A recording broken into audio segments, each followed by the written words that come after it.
Você está no Arco 43, o podcast educacional da Editora do Brasil.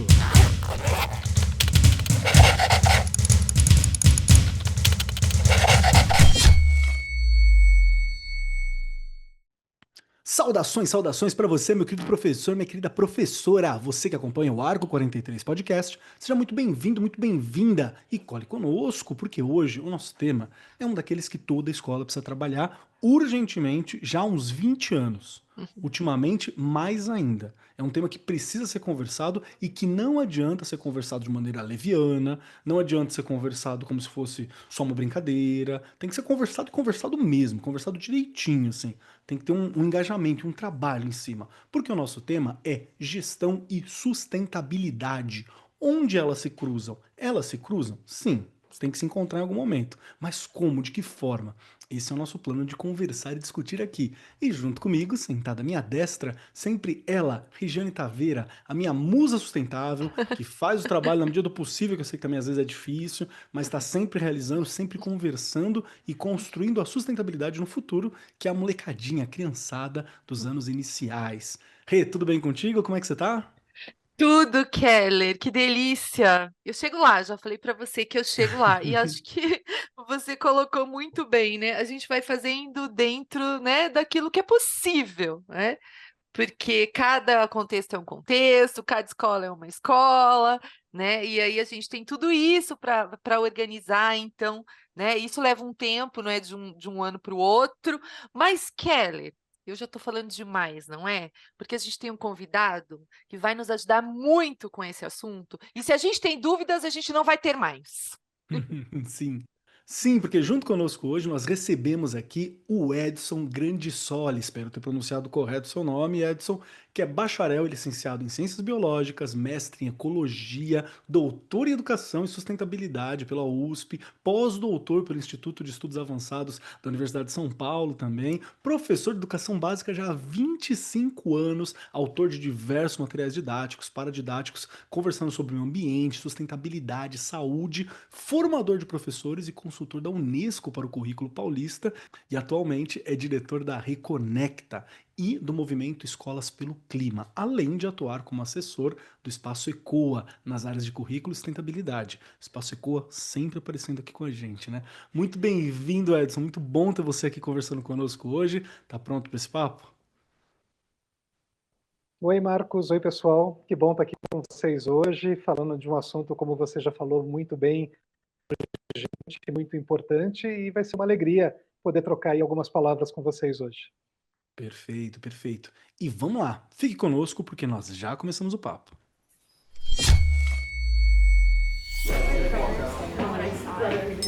Olá, professores! Temos uma mensagem importante para vocês sobre o processo de escolha do PNLD 2026 para o ensino médio. Queremos garantir que vocês estejam bem informados sobre todas as etapas e prazos desse processo essencial. Nós, da Editora do Brasil, estamos ao seu lado, fazendo o possível para facilitar o seu dia a dia e, junto com vocês, transformar o país pela educação.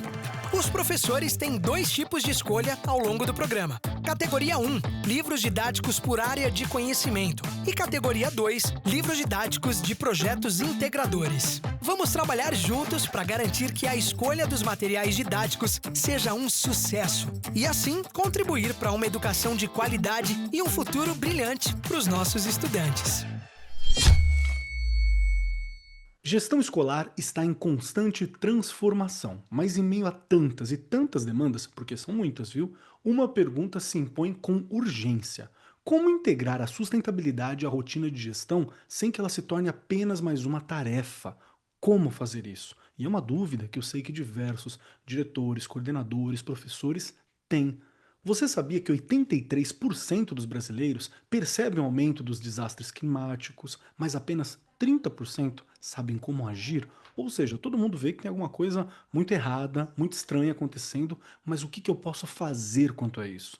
Existe uma janela de ouro entre os 9 e os 14 anos para trabalhar educação ambiental nas escolas. Você também sabia disso? Outra informação importante. E nesse episódio, nós vamos entender como a gestão escolar pode ser protagonista na construção de uma cultura que é sustentável e como isso vai muito além do currículo. Então, se você é gestor, coordenador, educador, esse papo é para você e precisa ser feito com você.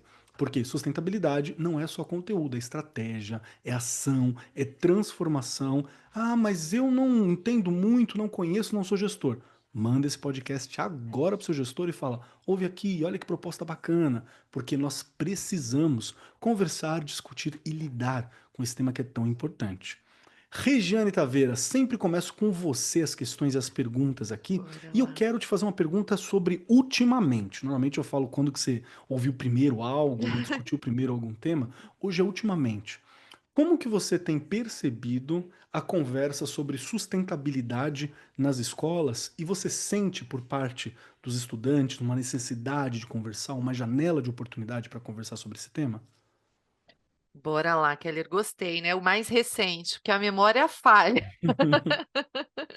Perfeito. Keller, este é um assunto que ele já está ali o tempo todo, ele permeia o nosso currículo, não é? Primeiro que ele está na BNCC, que é o grande, né, que a gente fala, é o nosso macro. E ele vem permeando o nosso currículo, lembrando que a gente está aqui no estado de São Paulo, não é? Trabalho na rede pública, né, na rede estadual. E a gente tem em todo o currículo os assuntos que vão permeando ali a questão da sustentabilidade. Hoje, óbvio, né? Se a gente for pensar na educação de hoje, nosso aluno é muito mais crítico, né? Ele olha e ele consegue falar, ó, isso aqui não está certo, né? Eu escutei que não é assim. Então, na verdade, né, as pessoas acham que é um pouco mais difícil de trabalhar quando o aluno é assim, eu acho que é maravilhoso, porque você consegue sim fazer boas discussões. Mas aí eu gosto de bater numa teclinha que, né, não tem como não falar. Apesar de estar ali no currículo, apesar de fazer parte do nosso dia a dia, até porque, né, é tudo que está ali ao nosso redor. A gente tem que falar Uhum. disso, né? Mesmo sendo os pequenos, né? Eu falo, começo ali com os anos iniciais para que ele vá criando ali toda uma estrutura, aprenda a ser crítico, entenda que tudo que ele fizer, né, vai mexer ali, né, com o meio ambiente, com o planeta, na relação dele com as pessoas, né? Outro dia, inclusive, a gente estava discutindo sobre a questão da sustentabilidade numa formação e as pessoas têm mania de pensar, né? E deve pensar, é claro, mas é só o lixo, é só a questão de não cortar árvores, é só. Não, gente, é tudo, né? É a gente cuidar da casa, que eu falo que é a nossa casa verdadeira, né? Então são pequenas coisas, mas o tempo inteiro que você vai trabalhando ali com a criança para que ela entenda que toda a ação dela vai ser positiva ou negativa com relação ao meio que ela vive. E isso ganha Perfeito. muita força porque, inclusive, as crianças veem muitos vídeos, né? Não é só no livro que ela vai ver, ela vê vídeo, ela escuta, ela vê na TV, alguém discutiu, enfim, tudo isso já está ali com ela. Basta a gente ir ampliando, não é? E além de ampliar, e educando para tudo isso, que não é fácil, Kelly. Aí eu vou falar da teclinha que a gente tem que bater, na questão também do professor estar formado e bem preparado para dirigir estas discussões, né? Porque não é fazer projeto por fazer, né? Primeiro eu penso da minha realidade, para eu montar o que eu estou precisando aqui primeiro, Sim. para que a criança, né, põe a mão na massa. Entenda que é ali, ela começa pelo pequeno dela ali, né, onde ela vive, para que isso vá ampliando. Então, o professor tem que estar preparado para tudo isso também. Por isso que é importante a gente pensar sempre formação, indicar ali no currículo, ó, isso aqui está no currículo do Estado, olha aqui, né? Dá para fazer assim, assado, dá para ir em português, matemática, ciências, história, geografia, porque às vezes parece que também depende só de uma disciplina, o que não é verdade, está em tudo. Né? Isso também é uma dúvida que os professores às vezes têm e fala, né? Ah, não dá para fazer, dá para fazer em tudo. Ele está ali em tudo, né? É um tema que Perfeito. está em tudo. E aí, quando você começa a fazer, trabalhar um pouquinho de formação, olhar para a BNCC, o que ela traz, você vem para o seu currículo, e é o que eu falei, é seu dia a dia, né? A sua casa maior que eu falo, porque a gente, né, tem que cuidar desta casa. Então, quando você me pergunta se é mais fácil hoje, sim, é mais fácil. Mesmo assim, a gente tem alguns entraves que a gente precisa pensar, principalmente pensando na questão do professor. Que caminho ele vai tomar? Como que ele vai planejar isso? Por que fazer? Entende? Porque não dá para fazer nada aleatório, não é? Tem que estar planejado, organizado e preparado para fazer. Não sei se eu respondi ou se eu ampliei a Não, sua me ajudou. dúvida. Não, me ajudou a entender um pouco sim, porque eu tenho a impressão, Edson tá aqui, vai me ajudar a entender isso também. Eu tenho a impressão de que nós discutimos mais sustentabilidade, que está uma questão um pouco mais presente, mas eu também sinto esse ponto de que eu não sei a atitude de como lidar, se ela tá bem conversada, se ela tá bem clara. Nesse ponto, a gente chama o Edson para o papo aqui. Edson, quero puxar essa conversa com você, porque para mim é um ponto essencial. Vou tentar me explicar um pouco melhor.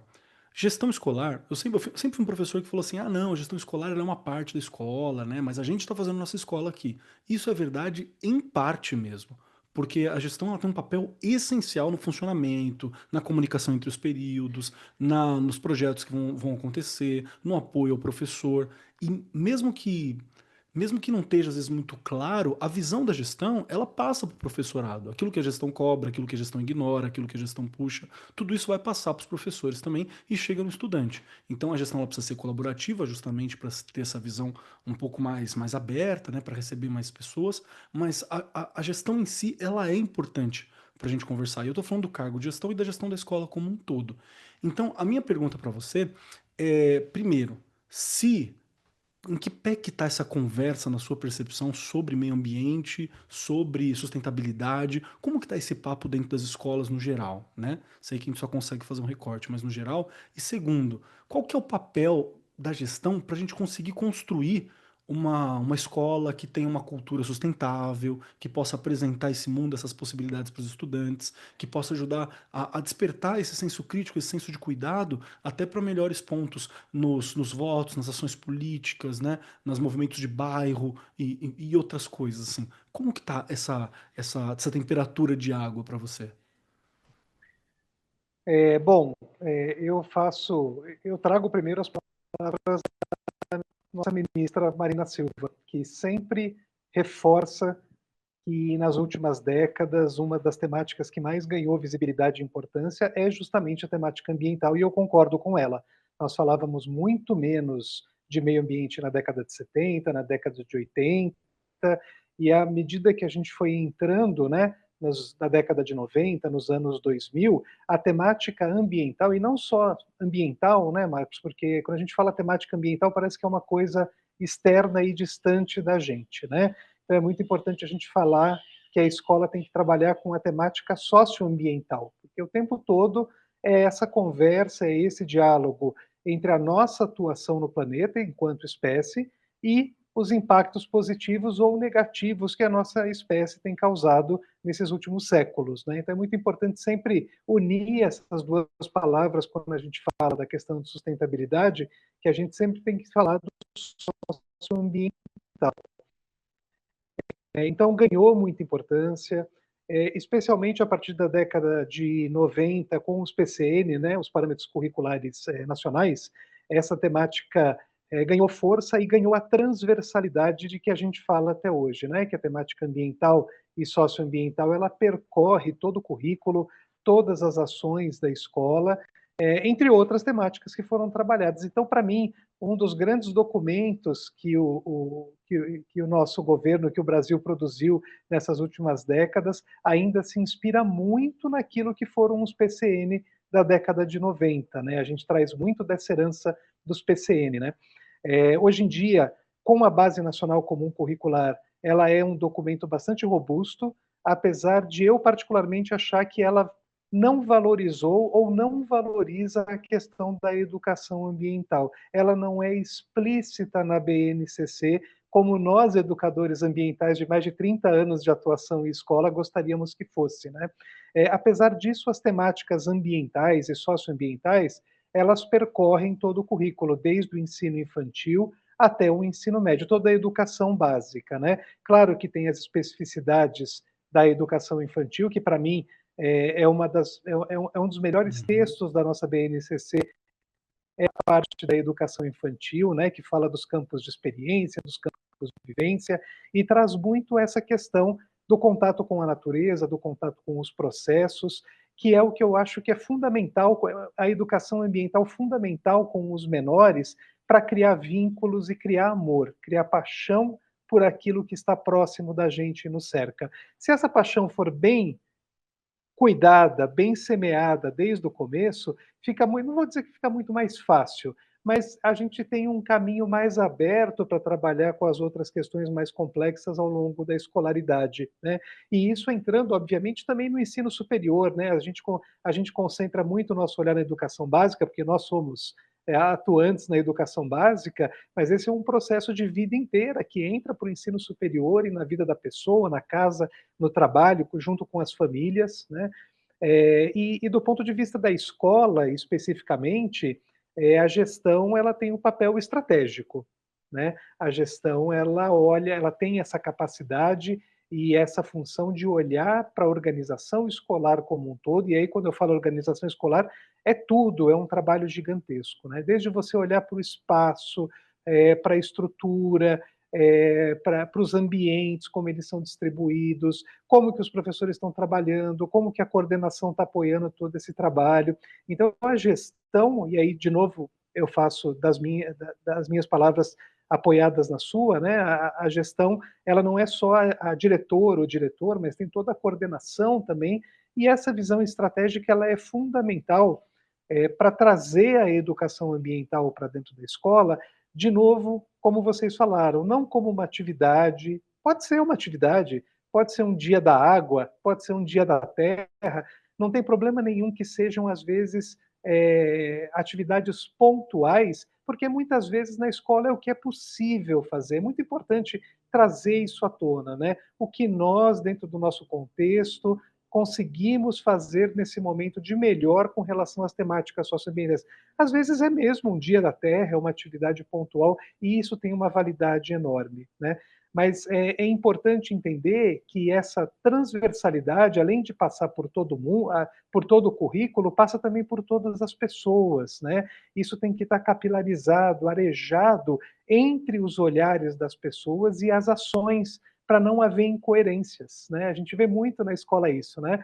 Se fala uma coisa em sala de aula, mas na escola se faz, na sala dos professores, se faz diferente. Isso ainda é muito comum e faz parte da natureza humana sermos incoerentes, né? Mas é muito importante que a escola insista, que a gestão insista, apoie, que tenha visão estratégica, que traga isso para todos os níveis, e não só para os professores e para os coordenadores, mas se você vai fazer um trabalho sobre resíduo, como é que você vai manter os colaboradores da limpeza fora dessa discussão?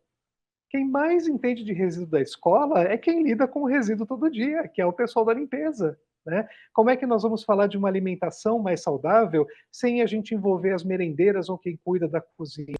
Então, uma coisa que eu tenho trazido nesses 30 anos trabalhando com sustentabilidade de escola é que a sustentabilidade ela tem que se tornar um valor institucional.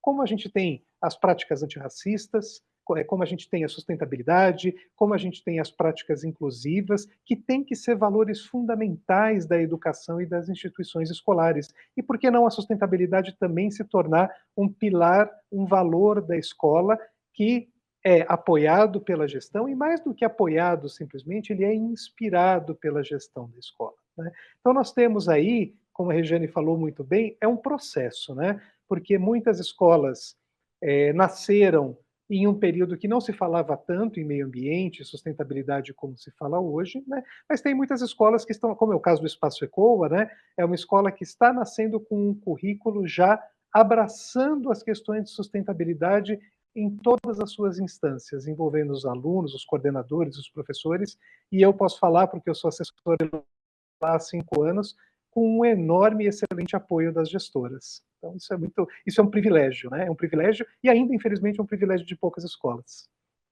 Perfeito, perfeito. Perfeito. Gostei muito de ouvir essa discussão, porque realmente é aquilo que a gente já levantou, né, Rê? Precisa da participação de todo mundo. E eu vou te falar, Edson, eu não me lembro agora, porque isso já aconteceu em mais de uma escola. Mas não sei se a Rick teve uma história sobre essa, Dona Regiane Taveira, que estava aqui, ou foi algum convidado. Mas aconteceu na minha escola, que a gente estava fazendo todo um trabalho na época da CONIDMA, né, que é a Conferência Internacional, Infanto-Juvenil, Conferência Infanto-Juvenil de Meio Ambiente, e fizemos todo um, né, um processo, uma conversa, aquela festa, parou a escola por uma semana, e plenária, aquela doideira toda, uma coisa maravilhosa. E falando sobre resíduos, falando sobre reciclagem, e aí um estudante falou assim, a gente está falando de reciclagem, tem os lixos, mas eu já vi a tia passando depois e recolhendo todos os lixos no mesmo saco para colocar lá fora no lixeiro. Aí, e aí, o que que acontece com aquilo que você falou, né? Gente, Não acontece nada, você está ensinando justamente o valor errado. porque Você é o está ensinando a exemplo. aparecer, que é o exemplo. Então, foi um ponto que na época eu lembro que nós sentamos os professores assim, a gente falou, a gente esqueceu Esse disso aqui. compromisso coletivo, né? Acho que o Edson traz isso muito bem, você também, Keller. Não dá para ser só docente, né? Não é Sim. só o docente que desenvolve o projeto, é a escola toda. É uma Uhum. ação onde todos devem estar comprometidos, porque senão você não consegue o resultado que você espera. Ah, gente, exatamente, né? Você vai fazer ali, né, a reciclagem do lixo, né? Só que daí, né, o professor esquece, ou o funcionário, não é? Eu falo que a gente, aí o olhar, ele tem que ter o mesmo, a gente tem que ter o mesmo foco, a mesma fala, a mesma ação, porque ainda mais quando a gente trabalha, vocês sabem disso, com crianças, com jovens, É, se você não faz o que você está falando, eles te apontam o dedo e com toda a razão. sim, Né? sim. É isso que a gente quer, que eu acabei de falar, né? Ainda há professores que têm medo de aluno crítico, eu não tenho, né? Porque você tem que, óbvio, ir ajudando nessa criticidade, né, para o lado bom, Direcionando, mas né? mas é uma delícia, porque ele vai olhar e falar, ó, tá errado. Eu escutei, acho que o ano retrasado, de um aluno com relação a cartazes. Nunca esqueço disso, que ele falou, mas a gente não gasta muito papel não fazendo esses cartazes aí. E eu fiquei olhando e falei, você não tá errado não, não é? Porque assim, se numa sala você manda fazer 5 trabalhos, né? Divide a sala em grupos, você tem 5. Se você tem 18 salas, quanto que dá isso, né? É muita coisa. Ele tem, né, ele estava super certo. Então, peraí, se é para ter um trabalho, faz um, cada sala faz um, que já diminuiu Uhum. bastante, Talvez um não processo de é? reciclagem, né? Alguma coisa desse tipo. Olha só, ele deve ter escutado alguma coisa, aquilo ficou na cabeça dele e ele viu que estava demais, né? Mas em outro momento, eu falo, na minha época, né, na minha escola, eu ia escutar assim: ah, é? Tem que fazer o trabalho e acabou. Aí falando, né, da parte tradicional, que é o que a gente não quer mais, né? A gente quer que essas crianças falem, pensem, né, estejam ali fazendo parte de tudo isso. Porque quando ele se sente parte, que é o que a gente fala muito aqui, né? Essa questão de pertencimento, ele vai querer cuidar de onde ele pertence, né? E a gente, Perfeito. óbvio, vai só contribuindo com isso. Esses exemplos que a gente está conversando são exemplos muito emblemáticos, né? São temáticas que são tradicionalmente trabalhadas na escola: água, energia, resíduos, né? Entre outras, alimentação, entre outras, né? E a questão dos resíduos, ela é muito significativa, porque ela acaba demonstrando que a escola não está flutuando num limbo no espaço, né? Então, muitas vezes, há um trabalho maravilhoso dos professores, das professoras, das gestoras, com relação a resíduo, né? Se constrói uma estrutura de coleta seletiva e aí na hora de jogar esse lixo não, né? Na hora de descartar esse resíduo corretamente, se descobre, por exemplo, que não há um caminhão de coleta seletiva passando na porta da escola, né? Então a escola ela é o centro de todos os desejos, de todas as ansiedades, né, em vários sentidos, mas ela depende também de uma estrutura de onde ela está, do município onde Uhum. ela está, né?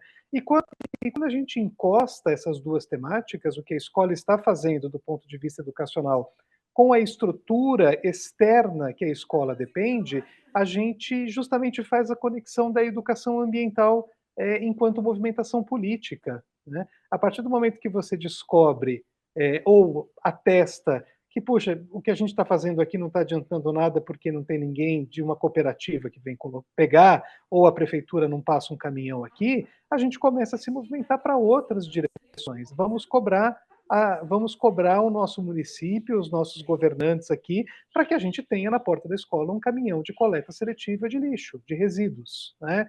Então, veja que o que é feito, é muito importante a educação ambiental feita dentro da escola, que ela também extrapole os muros da escola, que chegue até as famílias, que provoque movimentação da comunidade, que promova encontros de diferentes sujeitos sociais para que efetivamente essas ações tenham sentido e gerem aprendizagens significativas. Perfeito, perfeito. Muito legal, né? Pô, vai lá, gente. Chama aí a galera da prefeitura, né? Perfeito. Chama aí a galera para conversar na escola em algum momento, E quando for eles vão, necessário. né? Já Eles vão, comentei sobre a é, questão da subprefeitura na outra escola que sim. eu estava, e o Edson colocando agora, a gente chegou num determinado momento que realmente a gente precisava de política pública, não era a gente que ia dar conta daquilo, né? E a gente foi com a criançada na subprefeitura, né? Marcamos um horário, e assim, se sentiram, né? Os melhores, acho que nunca eles vão esquecer isso, né? Nunca. A Sim. gente começou esse projeto em 2016, ele continuou ali 17, 18, e a criançada foi reivindicar a questão do lixo que era jogado na calçada da escola e a questão da faixa de pedestre, que não era na frente da escola, reivindicaram, o pessoal da CET foi ajudar. Então, o que que eles percebem, né? E o que que eles aprendem? É possível, né? E isso é importantíssimo. Mas você vê, também gosto de falar, né? Porque às vezes o gestor, aí a gestora está nos ouvindo, não é de um dia para o outro, né? É uma Porque construção, é eu verdade. faço a mudança de escola em 2021 e hoje eu ainda estou, né? Vou como vice-diretora, hoje diretora, e ainda estou, né? No lugar onde eu estou hoje, eu tenho muitas coisas para mudar com relação, né, ao entorno, né? Eu tenho lixo que é jogado no fundo da escola, na rua de trás.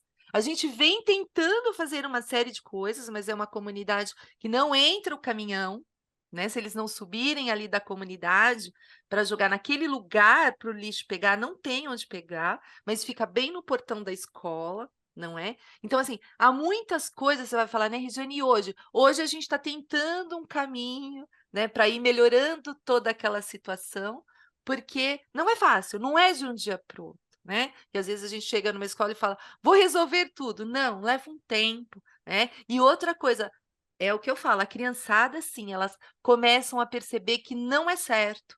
E aí elas já começam a falar, mas olha lá, né? Não dá, olha, ali tem lixo, né? Quando colocam fogo no lixo, olha isso, a gente já passa por isso. A escola fica extremamente infectada por aquela fumaça. Diversas vezes eu chamo o corpo de bombeiros. Então, assim, tudo, né, é passo a passo Tem uma para a gente batalha, né? conseguir. Exato. E não é fácil para o gestor, não. Então, gestor, né, gestoras e gestores, é com calma, mas é trabalhando com a criançada ali dentro para eles perceberem que é possível mudar, né? Perfeito, perfeito. É que também tem que lembrar, acho que você tem um ponto muito bom, que às vezes você quer um resultado que seja rápido também, e não é necessariamente assim que a coisa É. funciona, né? Porque você quer a foto, você quer o cartaz, você quer o relatório, e não é bem por aí. O processo, ele precisa acontecer agora, mas ele também é uma cultura de tempo, né? É um Mas antes de processo. puxar para esse ponto, eu queria aproveitar que eu tenho o Edson e você, Regiane, aqui. Vou perguntar primeiro pro Edson, eu gostaria de ouvir a sua contribuição depois também, Rê, que é o seguinte. Beleza, sou um gestor. Eu sou um gestor. Quero fazer isso. Quero ter um trabalho, quero construir uma cultura, quero promover uma cultura mesmo, uma política sustentável dentro da escola. Alguma dificuldade que ela é muito comum, Edson, do tempo que você tem trabalhando com essa questão, que é muito comum, sempre se esbarra nisso, tem algum tropeço que é comum nesse processo, tem algo que é um desafio que sempre está lá presente na vida do gestor, que ele precisa lidar na hora que ele tenta implementar essas práticas sustentáveis no cotidiano escolar? Tem algum desafio em comum? Tem alguma dica para lidar com esses desafios em comum? Bom, Marcos, tem vários. Dá para fazer uma listinha bem grande.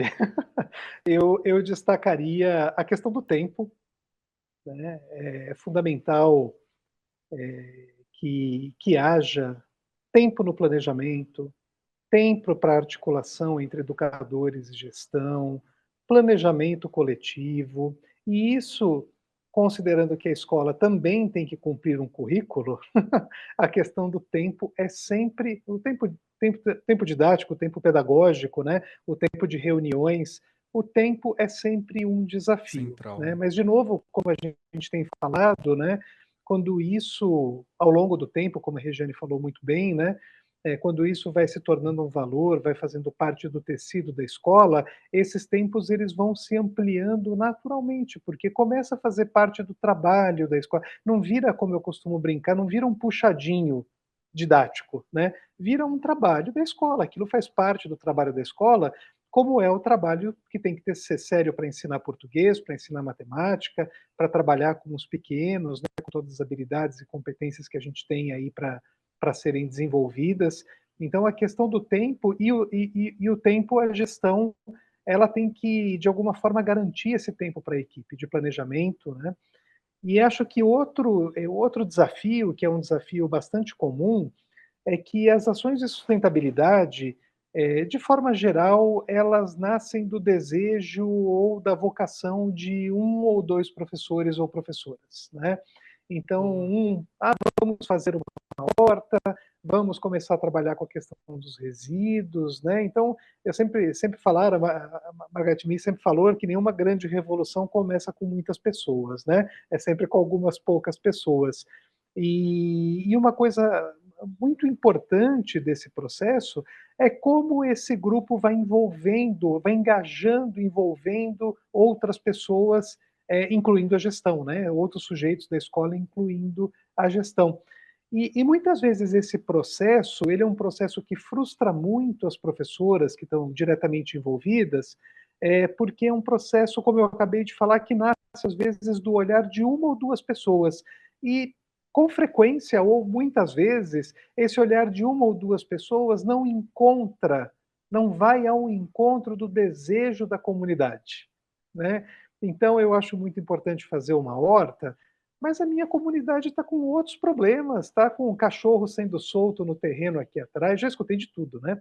Tem um problema de animais sendo soltos aqui atrás da escola, tem um problema do córrego ali que quando chega na estação seca começa a cheirar mal, tem um problema ambiental da minha escola que as minhas carteiras estão todas pichadas e as paredes estão todas rabiscadas, que também é um problema de educação ambiental, né? É um desafio que se encaixa nesse quadro. Então, esse desafio de começar com uma ou outra pessoa e se frustrar, ele pula uma etapa que é uma etapa fundamental, que é uma etapa de diagnóstico, né? Então, eu acho que você escutar antes de fazer me parece uma coisa muito importante, e esse também é um desafio, né? É você conseguir fazer esse diagnóstico, envolver as escolas e coletivamente e democraticamente eleger temáticas que são prioritárias e urgentes na escola. Então, acho que a questão do tempo e a questão do desafio da gente nunca esquecer que antes de fazer, vamos escutar quais são as prioridades da nossa comunidade. Não, muito obrigado. Eu gostei bastante porque também serve como um ponto de partida até para alguém que quer trabalhar, né? Você rever com essas questões para não ter os mesmos tropeços, realmente aprender com esse processo.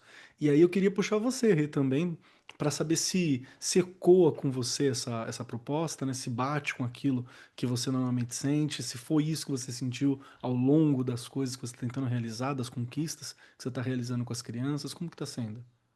Perfeito, Keller. O Edson ele traz a questão do tempo que é importantíssima, não é?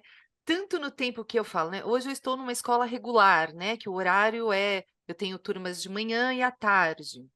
Então você tem professores do período da manhã, professores do período da tarde. A gente não consegue envolver grandes projetos, né? Não falo nem de grande, pequeno, eu quero dizer projeto. Você não consegue ter projetos que envolvam a todos, porque você tem períodos ali Você que tem não duas são escolas em iguais. uma, né? E é isso, são distintos, né? E aí posso falar com todo prazer agora que o ano que vem eu sou PEI, então eu tenho certeza que eu vou conseguir. Pelo menos a longo prazo a gente vai conseguir algumas coisas mais, né? Essa questão do tempo, porque você tem o planejar o que você está fazendo, organizar, né? Vem esse lado também que o Edson coloca muito bem, de escutar quais são os desafios que eu tenho aqui, né? O que a gente vai neste momento focar para poder trabalhar. Então eu vou ter que planejar, eu vou ter que fazer, não é só planejar. Como que a gente vai fazer isso aqui? A gente tem uma horta, vamos montar a horta. Quem vai cuidar, quem vai regar de manhã, na hora que vai plantar, quem vai organizar o terreno, né? Tem uma série de coisas que você precisa organizar para isso, né? Que é o que eu falo, não é só o planejar, é o fazer, porque é fazendo que a criança vai aprender. Então tem que ter esse tempo também. né? Então, quando a gente... Aí já entra a questão também da formação. Muita gente não sabe como organizar uma horta. Eu vou ter que fazer formação, né? Ah, é só jogar a sementinha lá que vai... Não, Não. gente, né? Tem toda uma organização, estudo, onde vai ser melhor, né? Tudo. Então, aí vem a parte da formação, que eu falo que tem aquelas formações que a gente fala que é informativa, e não pode ser assim, né? O professor também vai ter que pôr a mão na massa. É aquela parte que a gente fala, vamos fazer, porque como é que eu ensino se eu não sei fazer, né? Então tem toda essa parte aí que bato na teclinha da formação de novo. E aí vem a parte de continuar o que você planejou, o que você fez, o que, né? Porque eu vou ter que sustentar, né, aquilo que eu comecei. Não pode acabar. Ah, eu faço esse ano, ano que vem não deu tempo, a horta morreu. Estou aqui dando o exemplo da horta, tá? Então, além disso, eu tenho que integrar este tema ao meu cotidiano. Então, todos os dias daqui para frente, isso vai fazer parte do cotidiano da minha escola, que é o mais complexo. Parece que não, mas é. Porque você manter, você pode começar, mas o manter tem que fazer parte, porque senão, né? O que adiantou todo o trabalho, tudo que a gente investiu, o que a gente fez? Então, não sei se eu ajudei aí, mas Não, ajudou bastante. são várias coisas que estão envolvidas. Vou falar de uma que parece que é pequena. Este ano eu já comentei aqui num episódio que, né, fiz todo como é que fala? A gente procurou, eu estava com problema de iluminação na escola. E é muito caro, né? Aqueles refletores, eles são caros. Arrumar a fiação é cara, né? E aí uma pessoa me falou, Regiane, os postes de energia solar não são caros. E eu não tinha essa ideia. Fui pesquisar, fui atrás de quem entende, né? E, gente, já comentei e vou comentar de novo. Realmente é a metade do valor do que eu gastava, né? Até agora eu coloquei 3, né? Mas as crianças ficam encantadas no final da tarde, quando aquilo acende, não tem, né? Não tem fio, não tem. Além do valor, né, ser menor, você está mostrando algo que que a gente tem que pensar, né? Mas Sim. aí eu vou bater numa teclinha e as minhas professoras que me escutam vão me entender. Não vi ninguém ainda, acho que eu vi uma professora falar disso e levar as crianças lá. E falar, olha aqui, Energia né? solar, né? E Lá na conversar sobre. periferia, né? Onde não é fácil. Olha aqui o que foi feito. Então, como que isso é feito? Como que chega essa energia? Por que que acende? Gente, vai ter criança que vai falar, nossa, né? E é por isso que eu falo, talvez seja pela falta do tempo. Sim, né? O tempo contribui para a gente não fazer muitas coisas, mas dá para a gente dar aquela encaixadinha e falar, olha o que a gente tem aqui, por que que isso é importante? Mas aí aí volta naquele novelo de novo, né? A formação. Perfeito. Então, talvez o professor se sinta até inseguro, e eu não culpo, né? De falar sobre algo que ele ainda não falou. Mas eu acho que a gente tem aqui alguns nortes que são bem legais, né? Fazer um planejamento, pensar numa formação dos seus professores, né? Para aproveitar para conquistar essas vitórias. Eu acho isso muito bacana. Faz sentido, Edson, ter esse norte também para começar a trabalhar, a lidar? Não, claro, sem dúvida. Essa fala da Regiane foi muito poderosa, né? No sentido de que trouxe, primeiro, para além da questão da formação, a questão das parcerias, né? As Uhum. escolas, normalmente elas são muito fechadas nelas mesmas, né? Esquecendo também que elas estão dentro de um local, de um contexto, de um território, o qual elas podem, sim, buscar parcerias de ação, parcerias de conteúdo, parcerias de conhecimento, né? Então, é muito importante que a escola também se abra para fora na comunidade e busque esses pontos de apoio, né, que podem ajudar, como foi o caso da Regiane, que numa conversa acabou trocando os postes para postes de energia solar. E outra coisa que vem muito atrelado na fala dela é a questão da sustentabilidade não ser simplesmente técnico-tecnológica. Ah, então vamos botar as lixeiras, vamos botar o poste, vamos botar aerador das torneiras, tudo isso é super importante. A parte estrutural da sustentabilidade é uma boa parte da sustentabilidade da escola, mas nada disso faz sentido se todas essas ações não estiverem em diálogo com o currículo, em diálogo com as ações pedagógicas que estão sendo feitas dentro da sala de aula. Então, isso que ela trouxe é muito significativo, né? E o quanto pode aumentar o repertório dos estudantes com uma ação simples, entre aspas, né, Eugênia, porque nada é simples, né, mas com uma ação de troca de postos, por exemplo, que tipo de discussão que pode acontecer, que tipo de aprendizados que podem ser gerados com relação a como a gente obtém energia e por quê. Né? Então, há várias camadas dessa cebola, né? A partir de você veja que a partir de um poste de luz, quantas coisas podem ser trabalhadas do ponto de vista didático, do ponto de vista de projetos, né? Então, a sustentabilidade sempre de mãos dadas com a sala de aula, com o conhecimento e com o projeto pedagógico da escola. Perfeito. Fique conosco que nós já continuamos o papo. Quer conhecer uma novidade que pode transformar a sua trajetória educacional? O Sistema Versa é um sistema de ensino que vai impulsionar os jovens rumo às melhores universidades do país. Com uma metodologia comprovada de alto desempenho e aprovação, o Versa foi projetado para maximizar o tempo dos estudantes, utilizando tecnologia educacional avançada que prioriza os conteúdos mais relevantes dos vestibulares e do Enem. Esse ecossistema completo conta com 12 volumes únicos, simulados estilo Enem, portal educacional, aplicativo e muito mais. Com o Sistema Versa, a editora do Brasil oferece as melhores ferramentas e recursos para garantir o sucesso educacional. Conheça mais sobre essa inovação e como ela pode fazer a diferença na vida dos seus estudantes. Eu quero fazer uma chamada aqui pro professor que tá acompanhando a gente, né? Que às vezes o professor fica assim, mas eu não, sei lá, eu sou de história, como é que eu vou trabalhar o poste, né? Alguma coisa desse jeito. Gente, sei lá, calcula a altura do poste, olha pro poste e lembra que romanos faziam postes, sabe? Acha coisas para elogiar o poste que vocês colocaram ali, para explicar que o poste é uma questão solar, para explicar que existe essa possibilidade. Fala como a energia solar pode ser o futuro, fala do relógio solar. Coloca um relógio solar ali do lado, faz junto com as crianças, inventa alguma coisa, professor, que a gente encaixa. A gente sabe encaixar coisas assim que são importantes junto no currículo quando a gente precisa ou quando a gente quer. Então dá pra gente se virar. Só que antes de continuar esse papo para uma outra questão que eu acho que é muito importante, logo no começo nós falamos sobre uma espécie de janela de oportunidade, né, que seria entre os 9 e os 14 anos para trabalhar a educação ambiental. Eu queria te perguntar, Edson, por que que a gente pode chamar esse momento de uma janela de oportunidade e como que eu, como professor engajado, né, que sinto como essa importância, como que uma gestão que quer desenvolver esse trabalho, como que eu posso aproveitar essa janela? Como que eu posso aproveitar esse momento de uma forma estratégica para trabalhar com essas crianças, para construir essa próxima geração, para aproveitar, talvez a molecada que está entrando agora no nono ano, sabe, lá embaixo, tá com 14 anos, você fala assim, nossa, mas já tá com 14 anos, tá tudo bem, mas tem um pessoalzinho entrando lá no sexto, e eles vão passar por toda a estrutura escolar, eles vão até o nono, se você tiver ensino médio na escola, vão para o ensino médio, né? Então, você tem ali diversos momentos, mas com certeza dá para você começar com alguém que vai passar por todo o ciclo que sua escola oferece. Então, como que eu aproveito essa janela de oportunidade? O que é ela e como que eu posso aproveitar ela?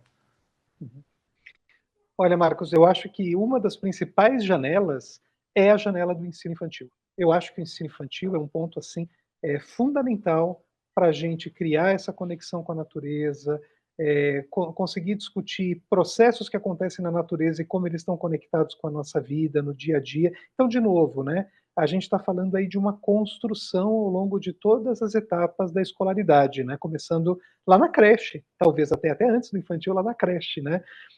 Eu acho que essa janela de 9 a 14 anos, que você está falando especificamente, eu acho que ela é também uma janela privilegiada, porque a gente já tem um estudante, né, de terceiro ou quarto ano, que é o caso do meu filho, que tem 9 anos, né, onde já se percebe que ele tem já, fruto de toda a escolaridade que ele teve até agora, ele já tem uma maturidade intelectual, um repertório, para conseguir dialogar sobre todas essas questões, claro, não com uma complexidade gigantesca, mas dentro das características da idade dele e daquela etapa de ensino que ele está. E, para além da questão dos conteúdos conceituais, né, que são muito trabalhados em toda essa parte também da escolaridade, né, tem também essa vantagem do desenvolvimento desses conteúdos, tanto atitudinais quanto procedimentais, né? Então, acho que essa janela ela é muito rica porque você consegue botar essa moçada para botar a mão na massa mesmo, para começar a pensar em projetos, né? Começar a mobilizar outras pessoas do ponto de vista de criação de comunicação dentro da escola, né? Enfim, eu acho, de novo, né? Eu acho que essa janela está aberta para toda a escolaridade, né? Para todos os níveis de ensino, tanto a educação básica quanto o ensino superior, com destaque para a educação infantil, mas nessa fase realmente é uma fase que a moçada gosta de botar a mão na massa, gosta de fazer as coisas, que começa a unir todos esses conteúdos que já vêm sendo trabalhados, né, os conceituais, aí utilizando as ideias do Antônio Zabala, né, dos conteúdos conceituais, dos conteúdos procedimentais, os conteúdos atitudinais, que, de novo, vão sendo ampliados, esse repertório vai crescendo, vai aumentando em complexidade, para a gente chegar lá no ensino médio e ter uma maturidade de olhar para tudo que está acontecendo no planeta, ou para boa parte dos processos e para os desafios, ter uma postura crítica e conseguir propor soluções, né? É esse caminho que a gente está, né? Vamos formar cidadãos críticos, mas não só críticos no sentido de ficar apontando o dedo para quem é culpado, para quem não é, mas cidadãos críticos e proativos, né? Que se sentem capazes, poderosos de também agir no enfrentamento desses diferentes desafios. Perfeito, perfeito. É importante pontuar também para não ter aquela desculpa, né? De que, eu tô no ensino médio, eles estão na idade de trabalho, então já não dá para discutir, dá para discutir sempre, tá? Dá para fazer a todo momento, nós conseguimos trabalhar e ajudar nessa construção, dessa ideia, dessa proposta que a gente quer. Eu queria É. aproveitar também, comentar, Rê, perdão. Não, é porque é muito bem colocada essa questão de construção, né? E quando o Edson traz a educação infantil, eu falo que desde que ele põe o pezinho na escola, a gente começa a trabalhar tudo que é importante, Sim, né? sim. Importante no sentido dele vir lá na frente, né? Quando ele for para o ensino superior, quando ele estiver cursando o ensino superior, ele, né, compreender e entender que cidadão ele é, né? Não só para ele, mas para o mundo. Né? Então é sempre, né? Ele pôs o pezinho lá, a gente já começa a trabalhar e aí ele vai construir no decorrer da escolaridade, não é? Perfeito, que foi o que você levantou logo no começo, né, Rê? Às vezes você pode não conseguir, sei lá, uma comunicação muito profunda, um estudo muito profundo quando você está trabalhando com anos iniciais, né, com educação infantil. Mas você já consegue sensibilizar, você consegue trabalhar, você consegue construir essa caminha, né, para onde vai se desenvolvendo ao longo do tempo. E aí, num outro momento, você não está começando do zero, né? Porque alguém já plantou, já preparou aquela terra, já começou a fertilizar aquela ideia, e aí você já pode fazer uma mobilização, já pode fazer uma conferência maior, já pode propor ideia, pode observar para a cidade que está em volta. E no ensino médio você pode inclusive participar. Muitos municípios têm aqueles projetos de vereador por um dia, de ir na Câmara propor alguma coisa, né? Às vezes você pode ir lá com um projeto do estudante seu do ensino médio, do nono ano, que normalmente é focado nesses momentos que você tem o trabalho. Então, vale a pena, sabe? Vale a pena uma construção. Só que assim, construção, o projeto não vai cair do céu, né? E você precisa desses parceiros para construir. E eu queria levantar também essa ideia, porque, Edson, tem um outro ponto que é muito importante e me sinto muito privilegiado, sei que Regiane também, pela tua presença aqui por isso, porque você participa da construção de um espaço que, que propõe, né, o foco em sustentabilidade, que conseguiu transformar, consegue se construir como essa escola sustentável, com esse norte pelo meio ambiente, que é o Espaço Ecoa. Então eu queria saber como que é a construção, né, dessa possibilidade, desse sonho que a gente sonha junto, dessa realidade que a gente deixa para amanhã, assim, e se você tem algum exemplo prático também que talvez dê para começar, coisas que dá para fazer, ou um norte que dá para ter, como que é essa vivência sua? O trabalho com sustentabilidade ele é muito particular de cada instituição de ensino, né? E como eu falei, o Espaço Ecoa é realmente uma escola privilegiada porque ela nasceu já com esses valores da sustentabilidade enraizados, né? Então, desde o começo, a sustentabilidade não é, de novo, eu brinco, né? Não é aquele puxadinho de uma coisa que acontece eventualmente, mas é uma preocupação com relação às ações de sustentabilidade que permeiam toda a instituição, todas as unidades, né? Então, esse já é um privilégio e um passo fundamental para a gente ter uma escola verdadeiramente sustentável. Agora, não é porque nasceu dessa forma ou tem isso como valor desde o começo que não existem desafios, né? No Espaço Eco a gente tem um comitê de sustentabilidade, do qual eu tenho orgulho e é uma honra para mim poder colaborar, né?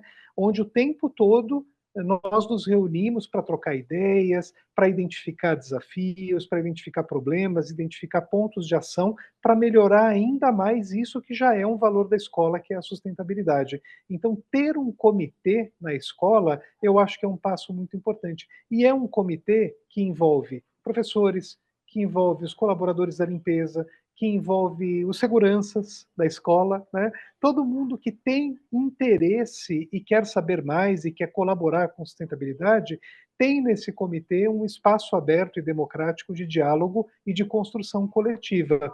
E aí, a partir desses comitês, isso é muito importante, viu, Marcos? Porque se fica só na mão dos professores, não é que é ruim, né? Mas a ação ela fica mais limitada àquela bolha onde os professores trabalham, que são com os estudantes, com os colegas, com os coordenadores, né? Você precisa ter representantes de todos os sujeitos sociais da escola participando, né? Porque a visão de sustentabilidade, de novo, do colaborador da limpeza, é uma visão muito privilegiada, né? E ela precisa fazer parte dessa discussão para que efetivamente a gente tenha núcleos de ação, cada um cuidando da sua parte, ao mesmo tempo que todo mundo tem uma visão global do quanto aquilo é importante para a escola, para os estudantes. E um dos desafios, que é uma coisa que a gente tem trabalhado bastante, e a gente acha muito importante isso dentro do comitê, é como todas essas ações encontram as famílias. Porque, de novo, não é só a escola tem famílias, a escola está numa comunidade, está num espaço, num território, né? Então, como que esses tentáculos de sustentabilidade na escola, esses núcleos, eles vão dialogar com as famílias, né? Como que os estudantes vão inspirar as famílias a fazerem diferente, né? Como que a gente traz as famílias para debater questões de sustentabilidade.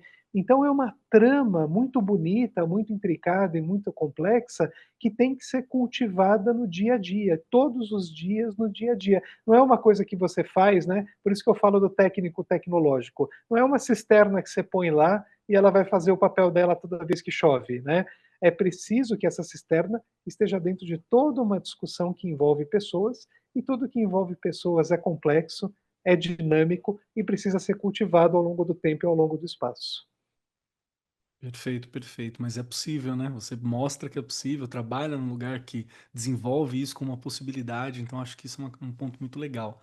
Perfeito. Nós já estamos batendo o nosso horário limite aqui e antes de concluir, eu preciso te falar, Edson, que para poder fechar esse momento, esse bate-papo, que está cheio de ideias, cheio de propostas dos professores, que tem convida o professor para uma postura, acho que isso é muito legal, né? Uma postura pela sustentabilidade dentro da sua instituição, convida aqui a gestão para trabalhar dessa forma, para criar esse comitê que vai discutir essa questão, que se encontra ali de vez em quando, umas reuniões ordinárias, né? Faz aqui uma vez por mês, pelo menos, para começar essa reunião, depois pode deixar um pouquinho mais, entender essa discussão, fazer algumas formações, convida o pessoal que está cuidando ali do apoio para participar dessas formações. Então, criar esses momentos é muito importante. E aqui já tem alguns nortes para você começar a desenvolver esses projetos na sua escola, né?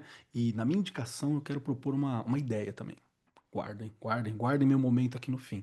Porque, Edson, para poder encerrar esse programa, nós temos 3 perguntinhas dificílimas que tem que ser respondida por todo mundo que está nessa mesa aqui.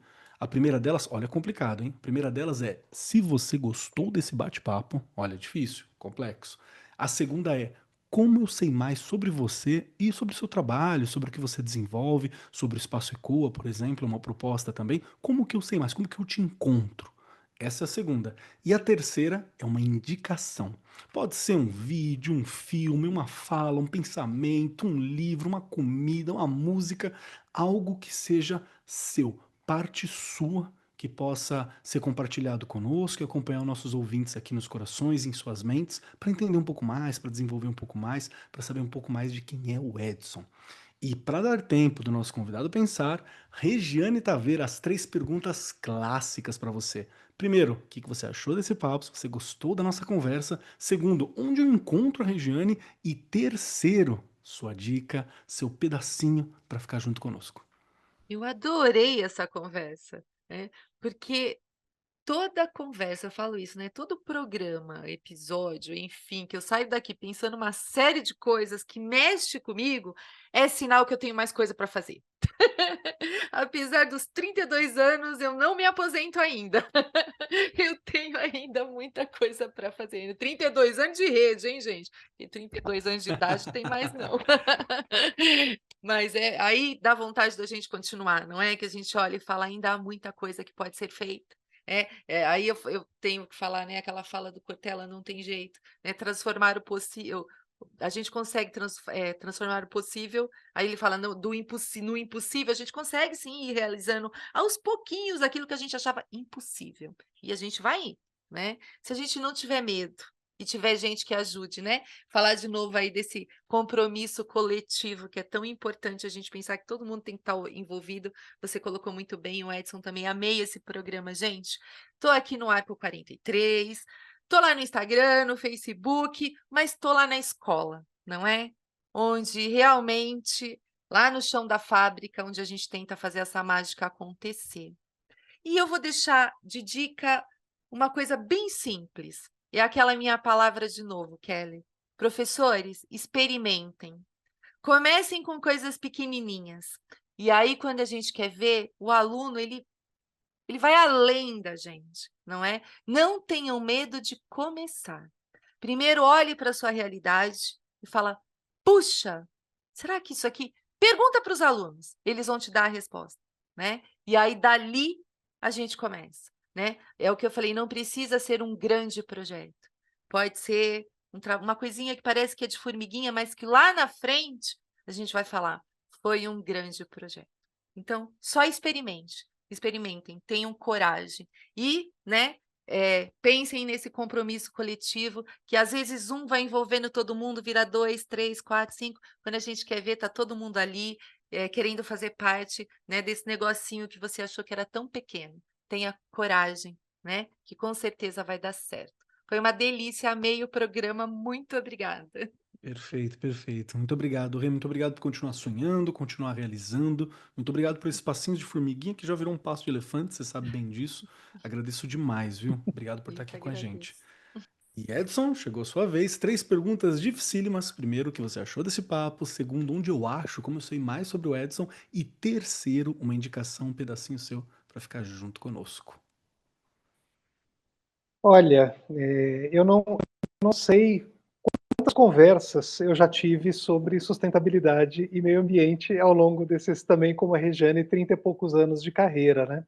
Mas uma característica de todos os papos, e como a Regiane também trouxe muito bem, né, é que todo papo é um pouco diferente do outro, apesar da temática ser a mesma, né? A partir dessa percepção, dessa diversidade, a gente acaba valorizando cada vez mais essas conversas, esses espaços, essas trocas, né?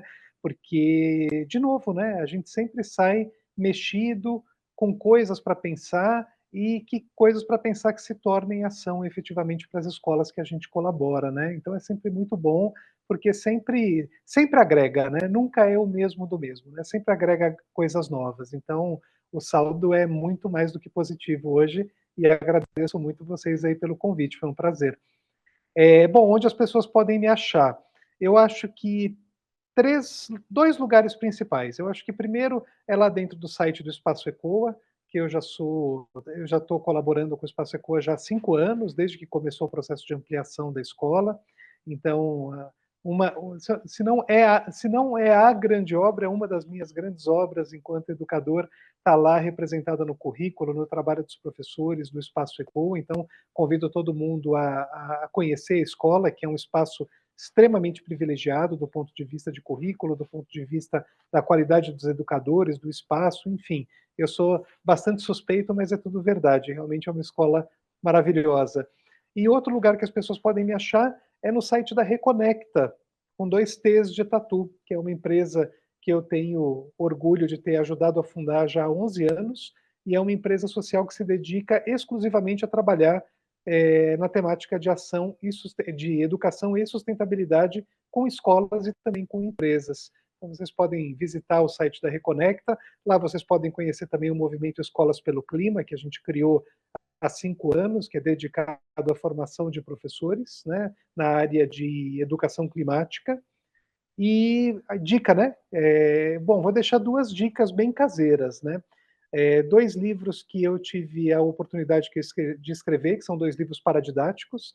O primeiro livro que se chama Seres Reais e Imaginários da Floresta, que nos aproxima um pouquinho do riquíssimo folclore das nossas florestas. O Brasil é um país privilegiado que tem 2 florestas tropicais no seu território, né? Floresta Amazônica e a Mata Atlântica, que aproxima um pouco os jovens, né, um infanto-juvenil que aproxima os jovens aí das lendas da floresta, e um outro que eu tive também recentemente a oportunidade de escrever, que se aproxima muito dessa temática dos resíduos, que a gente falou bastante hoje, que se chama O que meu tênis tem a ver com tudo isso, que trata um pouquinho sobre resíduos, sobre consumo, sobre economia linear, e como é importante a gente garantir uma transição para uma economia mais circular. Então fica aí as minhas dicas bem caseiras para vocês. Os 2 livros são da editora Evoluir Cultural, para quem quiser conhecer. Perfeito, perfeito. Edson, muito obrigado, viu? Muito obrigado pela sua sensibilidade, pelo tempo para estar aqui com a gente, conversando sobre, por dividir essa realização que tem sido a sua vida, todo o seu trabalho envolvendo a discussão do meio ambiente, que ela não é a discussão do futuro, não, viu, gente? É a discussão de hoje, tá? É a discussão pra gente ter um futuro, mas é a discussão de hoje, é pra agora. Pra não falar que foi pra ontem também. Então ela é pra hoje. A gente precisa conversar sobre esse tema, precisa lidar sobre esse tema e não tem jeito. Vai passar pela escola e precisa passar pela escola. Não dá para esperar só pelo poder público, que as famílias tomem consciência, que as empresas se responsabilizem. Isso vai passar pela escola. Precisa passar pela nossa mão como educadores, como gestores. Precisa, gente. Está conosco, tá? Só para deixar claro nesse momento para vocês. Então, Edson, muito obrigado por estar aqui, pela sensibilidade, pelo tempo. Agradeço demais. Espero que a gente possa ter outros papos sobre esse tema que é tão importante. E chegando a minha vez aqui, preciso dizer que eu sempre gosto de conversar sobre meio ambiente. É um dos pontos que eu sinto muita falta. Eu já fui educador ambiental da minha cidade quando eu estava um pouco mais jovem. Trabalhei com ONG também, desenvolvendo educação ambiental, através de arte, inclusive. Então foi algo que é muito importante para minha vida. E acabou que, na vida de professor, 2, 3 escolas, a gente diminui um pouco, mas nunca esquece o trabalho e nunca para de fazer também. Então é algo que é muito importante, viu, professor? A gente entender esse tempo, essa importância de participação, passar o bastão quando preciso, formar pessoas quando preciso, conversar quando preciso, é algo que é muito importante. Então, eu amo esse tipo de papo, eu acho que ele é essencial, né? E quando a gente fala sobre esse ambiente de uma forma mais abrangente, entendendo a escola, entendendo o espaço da escola. Nós já conversamos aqui, por exemplo, algo que eu achei muito importante, sobre se sua escola tem plantas, se você tem o hábito de cuidar de plantas na escola, se sua escola é um ambiente onde o verde está presente. Raramente é, tem muitas escolas que não são, mas precisa estar. Se você valoriza esse espaço, né? Então são questões que são muito importantes. A vida tem que estar ali, ela tem que estar próxima. Não adianta ser a projeção, né, no projetor, eu ia falar data show para entregar a idade, mas não adianta ter o projetor de uma árvore e você não cuidar de árvores, não ter árvores no seu espaço, né? Só vai lá para cortar a árvore da prefeitura quando ela está grande demais e nunca mais replanta nada. Então tem muitas comunicações que nós podemos fazer com a nossa ação. Acho que isso é muito importante, viu, professor? Vamos viver um pouco mais disso, porque ela é importante. Quem quiser me encontrar por aí, estou sempre aqui no Arco 43. Estou pelas internets como Marcos Keller em alguns lugares e @cobkeller lá no Instagram. Gente, vou te falar, hein? Ficar low profile no Instagram é viciante. É viciante. Na hora que você para, assim, que você fica de boa, você fala, nossa, não vou sair nunca mais daqui. Mas me aguardem, daqui a pouco eu tô subindo mais coisa, tô sempre conversando com o pessoal lá, sempre que possível. E pode procurar pro Marcos Keller também, que não tem muitos Marcos Keller por aí, um deles sou eu. Não se preocupa que você me encontra. E a minha indicação vai ser um desafio, tá? Professor e professora que está acompanhando a gente. Já fui educador ambiental e também fui delegado nacional da Conferência Nacional Infanto-Juvenil pelo Meio Ambiente. Se você quer uma desculpa para começar um projetão na sua escola, um projetão assim para abrir vamos começar a falar de meio ambiente, um projetão, pá. olha o manual e olha os materiais da Conferência Nacional Infanto-Juvenil pelo Meio Ambiente, olha os de 2025, que já foi, mas se prepara para 2026. Dá uma olhada nesse material, é sério. Porque vai ter vídeo, vai ter folder, vai ter linguagem gráfica, vai ter um norte, vai ter algumas formações que normalmente são feitas pelo YouTube. Então, se você precisa de uma desculpa, porque eu não sei como começar, você precisa de uma desculpa, aqui a gente deu todas que você precisa. Começa montando uma comissão sobre o ambiente, começa estudando um pouco sobre o ambiente, começa planejando algo e quer fazer alguma coisa, faça a conferência na sua escola. Elege o delegado se possível, se ele tiver entre o 6º e o 9º ano, que ele pode ir para a conferência estadual, pode ir para a conferência nacional, é muito legal, mas se não der, é ensino médio, não tem problema. Você tem aqui um evento que pode ser a desculpa que você precisa para começar um projetão na sua escola, que é visual, que dá portfólio, que participa, que movimenta a galera. Dá uma olhadinha. Vou pedir para a galera deixar aqui, Conferência Nacional Infanto-Juvenil pelo Meio Ambiente, aqui embaixo, colocando para vocês no link no post. Você também encontra pelo nome CNIJMA, ou CNIDMA, CONIDMA, que o pessoal costuma chamar às vezes. Junto uma galera do Brasil inteiro trabalhando, tem muito material. Desde 2003 a 2018 foram 20 milhões de participantes, aí a gente teve a questão da pandemia, né? Deu uma pausa e a galera já voltou a fazer esse tipo de trabalho. Então, dá uma olhada. Às vezes é o pontapé que você precisa para começar essa cultura dentro da sua escola. Mas faz, participa porque nós precisamos, certo? No mais, quero dizer a todos vocês para seguirem a Editora do Brasil nas redes sociais e lembre-se, se você tiver uma história, algo que você quer compartilhar conosco, manda no inbox aqui da Editora do Brasil, lá no Instagram, manda para mim, manda para Rê, manda histórias suas que nós gostamos de conversar, gostamos de entender um pouco mais, né? E nós estamos aqui junto com você, professor, fazendo essa formação, participando, conversando, trazendo ideias, porque a educação ela é coletiva. Ela precisa disso, ela precisa de formação e ela precisa da gente também, né? Então, bora lá, professorado, participar, construir e fazer. Eu sou Marcos Keller e até semana que vem. Gravação e edição Agência Bowie, produzido pelo Departamento de Marketing da Editora do Brasil. Supervisora de Marketing, Lívia Garcia. Siga-nos nas redes sociais, instagram.com/editora do Brasil _oficial, facebook.com/editora do Brasil e youtube.com/editora do Brasil.